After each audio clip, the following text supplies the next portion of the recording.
this is the first time that I'm getting in touch with you all to clarify something, and I think this will be the first time that I'll be thinking twice before I speak my heart, because I'm anxious that my words might be misinterpreted. So forgive me if I take a while longer than usual to communicate my thoughts.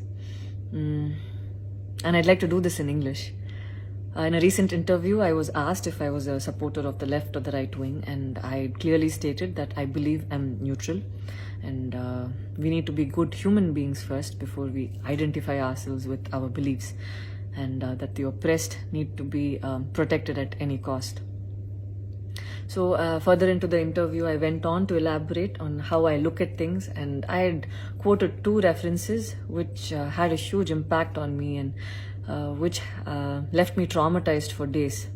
In fact, after I watched the film The Kashmir Files, I had the opportunity to speak with the director, and this was 3 months ago. I remember telling him that I was disturbed seeing the plight of the people at that time, and being someone that I am, I would never belittle tragedy like the genocide and the generations of people who are still affected by it.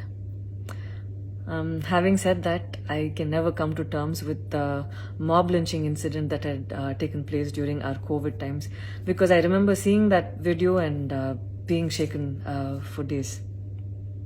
I believe that violence in any form is wrong, and violence in the name of any religion is a huge sin.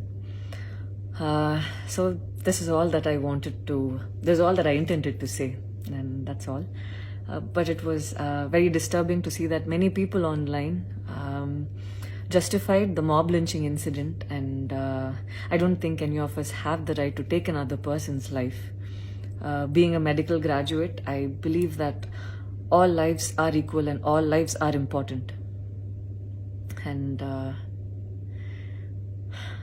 I hope a day doesn't come when a child is born and he or she is scared of his or her identity.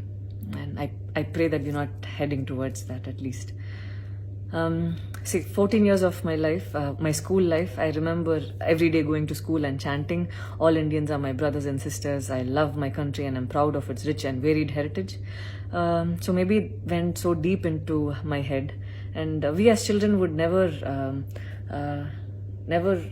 differentiated each other based on culture or caste or religion. So anytime I speak, it comes from a very neutral ground, and I was very surprised to see that whatever I had spoken was taken in a completely different way.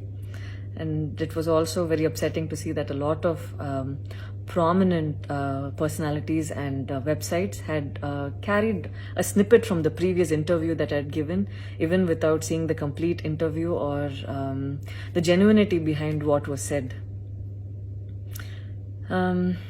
I would like to take this opportunity to thank the people who stood by me the last few days, because I remember feeling so alone and conflicted, wondering what I did wrong, and it was heartwarming to see that a lot of people raised their voice in support of me, and I felt like they knew me for who I am. So thank you so much for making me feel like I wasn't alone.